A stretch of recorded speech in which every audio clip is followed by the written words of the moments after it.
Assalamualaikum warahmatullahi wabarakatuh. Kami dari kelompok 2 ingin mempresentasikan hasil diskusi materi kami tentang elemen komputer dalam IMK dan prinsip desain antarmuka. Perkenalkan, nama saya Putri Ani sebagai moderator dengan NIM 2337081. Nama saya Lovina Sari dengan NIM 2437082. Dengan saya Nisa dan Fadila dengan NIM 2337073. Dan saya Fitri Handayani dengan NIM 2337095. Baiklah, materi pertama yang akan dibacakan Kakak Lovina. Baiklah, saya akan mulai menjelaskan tentang materi yang akan kami bahas, yaitu elemen komputer dalam IMK dan prinsip desain antarmuka. Adapun elemen komputer dalam IMK termasuk perangkat input dan output, teknologi display, perkembangan antarmuka, dan adaptasi sistem terhadap kebutuhan pengguna. Sedangkan prinsip desain antarmuka membahas prinsip desain yang menurut Nielsen, Seiderman, dan Norman, kemudian heuristik evaluasi antarmuka, terus affordance dan signifier, dan konsistensi dan standar desain.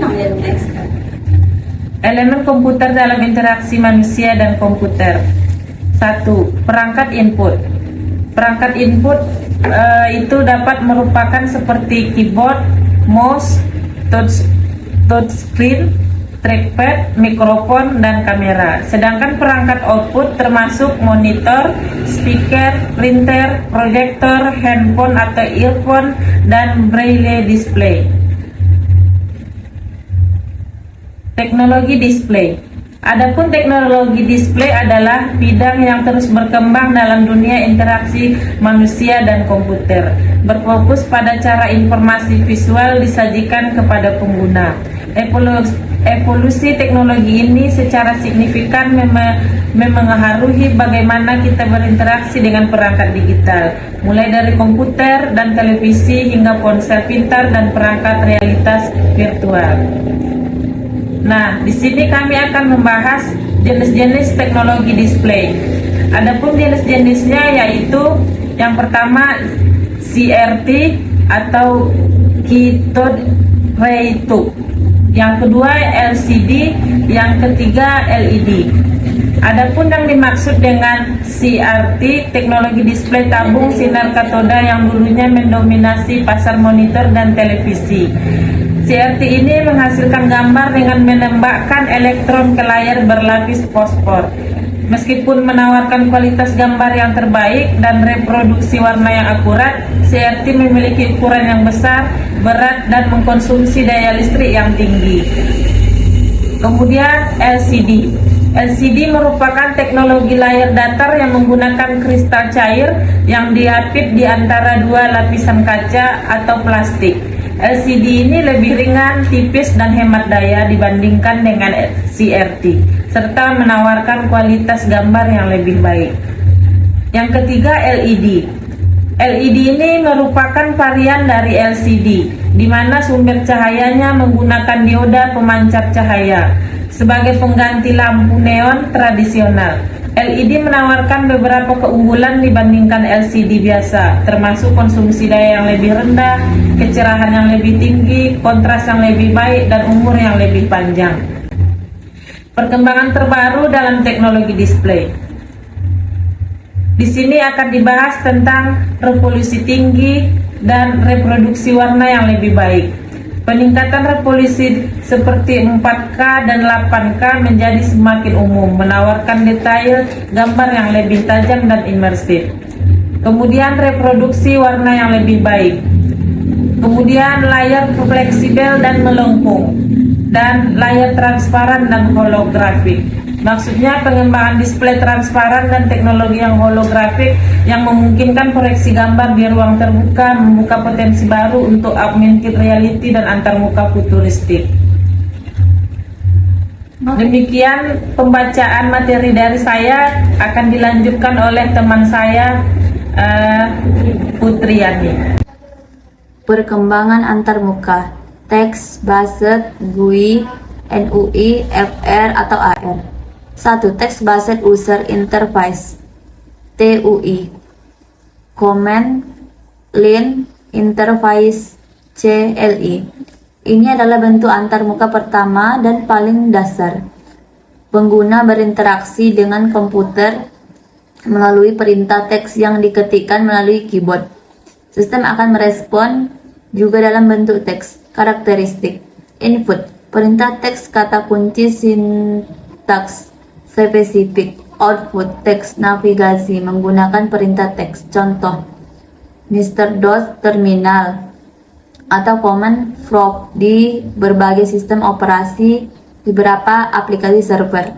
Kelebihan, efisien untuk tugas-tugas tertentu setelah pengguna menguasai perintah.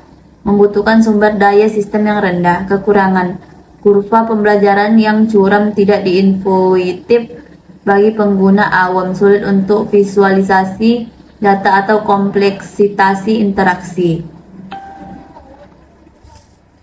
2. Graphical User Interface, GUI. GUI pembawa perubahan besar dengan memperkenalkan elemen visual seperti ikon, jendela, menu, dan pointer. Biasanya dikendalikan oleh mouse. Pengguna berinteraksi dengan mengklik, menyeret, dan memilih elemen-elemen grafis. Karakteristik input, mouse, keyboard, touchscreen. Output, grafis dan teks. Navigasi, visual berbasis pointer dan menu. Contoh, Windows, Mac OS, Linux dengan lingkungan desktop seperti GNOME dan KDE sebagai besar aplikasi modern. Kelebihan, lebih intuitif dan mudah dipelajari bagi pengguna awam, memungkinkan visualisasi informasi yang lebih baik, mendukung multitasking dengan sistem jendela. Kekurangan, membutuhkan lebih banyak sumber daya sistem dibandingkan TUI. Interaksi bisa menjadi kurang efisien untuk tugas-tugas yang berulang jika tidak ada pintasan keyboard. 3. Natural User Interface, NUI. NUI bertujuan untuk membuat interaksi dengan komputer terasa lebih alami dan intuitif, memanfaatkan cara manusia berinteraksi di dunia nyata. Ini melibatkan pengguna gerakan tubuh, sentuhan, suara, dan bahkan tatapan mata. Karakteristik input, sentuhan, multitouch, gestur, suara, perintah suara, gerakan tubuh, tatapan mata. Output, visual, audio, haptics. Navigasi, langsung dan manipulatif. Contoh, touchscreen pada smartphone dan tablet, kontrol suara, Siri, Google Assistant, Alexa, sensor gerak pada konsol game, misalnya Microsoft Kinect, antar muka berbasis gestur pada beberapa sistem operasi dan aplikasi. Kelebihan, sangat intuitif untuk tugas-tugas tertentu, memungkinkan interaksi yang lebih imersif dan langsung, mengurangi kebutuhan akan perangkat input tradisional dalam beberapa kasus. Kekurangan, bisa kurang apresiasi untuk tugas-tugas detail, mungkin memerlukan perangkat keras khusus misalnya sensor gerak. Privasi dan keamanan bisa menjadi perhatian untuk input suara dan visual. 4. Virtual Reality, VR, Augmented Reality, AR. VR menciptakan lingkungan digital yang sepenuhnya imersif, memisahkan pengguna dari dunia nyata. AR melapisi informasi digital ke dunia nyata, memperkaya persepsi pengguna tentang lingkungannya. Karakteristik VR input, pelacakan gerakan kepala dan tangan. Controller VR input suara. Output, visual 3D, stroboskopis, audio spasi haptic feedback, navigasi, bergerak, dan berinteraksi dalam lingkungan virtual 3D. Contoh, game FR, simulasi pelatihan FR, tour virtual, aplikasi sosial FR. Karakteristik AR, input, sentuhan layar, gestur di udara dilacak oleh kamera, perintah suara. Output, overlay visual digital pada tampilan dunia nyata melalui layar smartphone, smart glass, atau handset AR audio. Navigasi, berinteraksi dengan elemen digital yang ditumpangkan pada dunia nyata. Contoh, game AR misalnya Pokemon Go, aplikasi belanja AR, mencoba furnitur secara virtual, navigasi AR, smart glass untuk informasi hands-free. Adaptasi sistem terhadap kebutuhan pengguna. Adaptasi sistem terhadap kebutuhan pengguna adalah kemampuan suatu sistem komputer atau perangkat lunak untuk menyesuaikan perilakunya, antarmukanya, atau fungsionalitasnya berdasarkan karakteristik, preferensi, atau konteks pengguna individu. Tujuannya adalah untuk menciptakan pengalaman pengguna yang lebih personal, efisien, dan memuaskan. Adapun jenis-jenis adaptasi sistem adalah: pertama, personalisasi atau personalization; kedua, adaptasi atau adaptation; ketiga, konfigurasi atau configuration. Prinsip desain antarmuka atau Nielsen-Siderman-Norman. 1. Prinsip desain antarmuka menurut Jakob Nielsen. Jakob Nielsen terkenal dengan 10 heuristik usability yang dirumuskannya bersama Roy Mollix. Berikut adalah ke-10 heuristik tersebut. 1. Visibilitas status system atau visibilities of system status. 2. Kesesuaian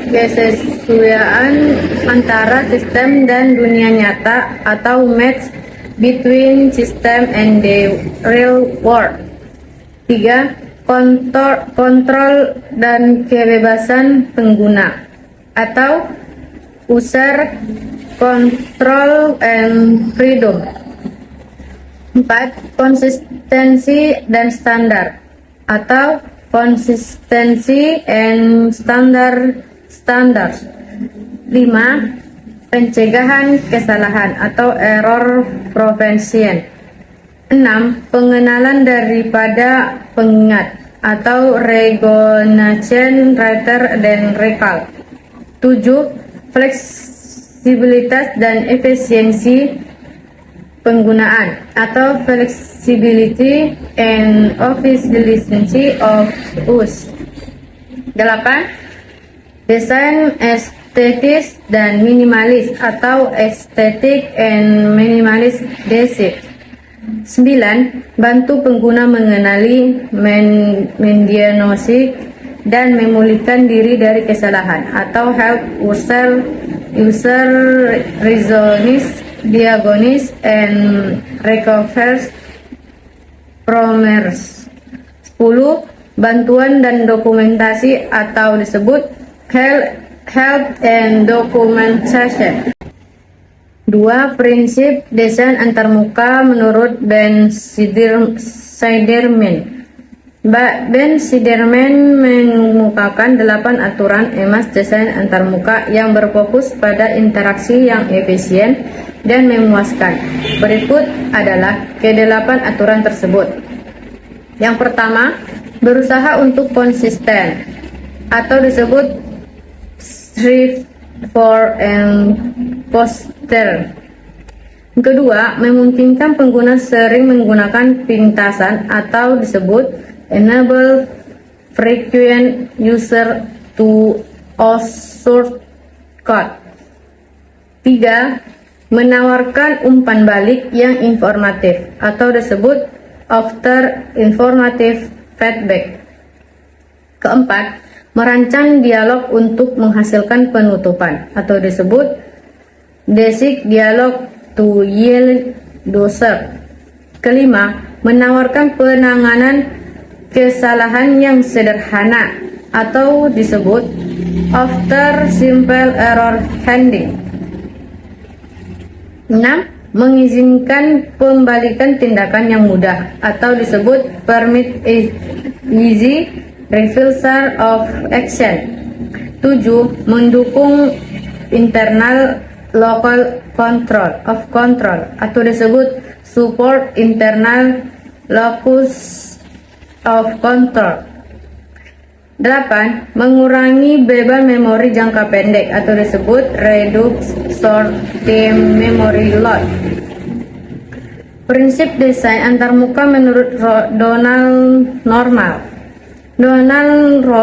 Norman dalam bukunya atau The Science of Everyday Things menekankan pentingnya desain yang berpusat pada pengguna dan mengemukakan beberapa prinsip penting, termasuk tujuan prinsip aksi. Namun, untuk desain antarmuka, beberapa konsep kuncinya adalah sebagai berikut. Yang pertama, visibilitas atau visibility. Kedua, umpan balik atau feedback. Ketiga, batasan atau constraints. 4. Pemetaan atau mapping. 5. Konsistensi atau konsistensi. 6. Affordance atau affordance. 7. Signifier. Heuristik evaluasi antarmuka. Heuristik evaluasi adalah metode usability energi yang melibatkan para ahli untuk mengevaluasi antarmuka pengguna berdasarkan sekumpulan prinsip kegunaan umum heuristik.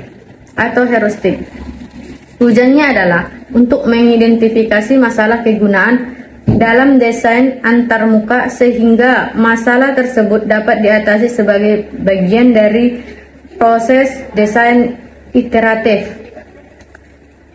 Metode ini relatif murah dan cepat dibandingkan dengan metode pengujian kegunaan yang melibatkan pengguna sebenarnya. Namun, penting untuk dicatat bahwa heuristik evaluasi biasanya mengidentifikasi lebih banyak masalah kecil dan menengah daripada masalah besar yang mungkin hanya muncul saat pengguna berinteraksi dengan sistem.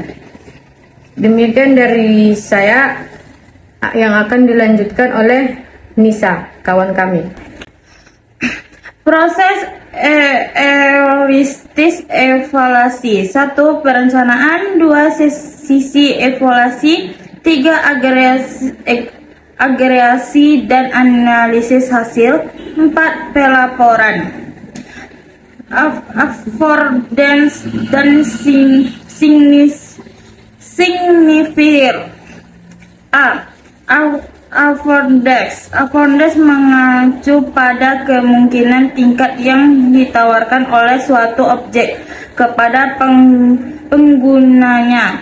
Ini adalah hubungan antara sifat sisi suatu objek dan kemampuan agen, biasanya manusia, untuk berinteraksi dengan sederhananya. Affordance adalah apa yang mengujikan Anda lakukan dengan satu objek. Contoh affordance: tombol yang menonjol, pegangan pintu, layar sentuh, kolom teks. B. Signifier. Signifier adalah isyarat visual, audio, atau taktil yang mengkomunikasikan kemungkinan tindakan atau affordance kepada pengguna dalam desain antarmuka. Mereka adalah petunjuk yang menunjukkan kepada pengguna di mana dan bagaimana mereka dapat berinteraksi. Contoh Singver dalam desain antarmuka. Tombol, ikon, hyperlink, indikator scroll, placeholder, teks, animasi. Konsisten dan standar desain. Konsisten dan standar desain adalah dua pilihan penting dalam penciptakan antarmuka pengguna UI yang efektif, efisien, dan memuaskan. Keduanya saling melengkapi dalam kontribusi besar terhadap pengalaman pengguna UX secara seluruh. Manfaat konsistensi, kemudahan pelajaran, efisiensi penggunaan, pengurangan beban kognitif, peningkatan kepercayaan, pengalaman pengguna yang lebih baik, efisiensi pengembangan, membangun identitas mereka. Standar desain. Standar desain adalah fenomen, aturan, dan praktik terbaik yang diterima secara luas dalam industri desain antarmuka.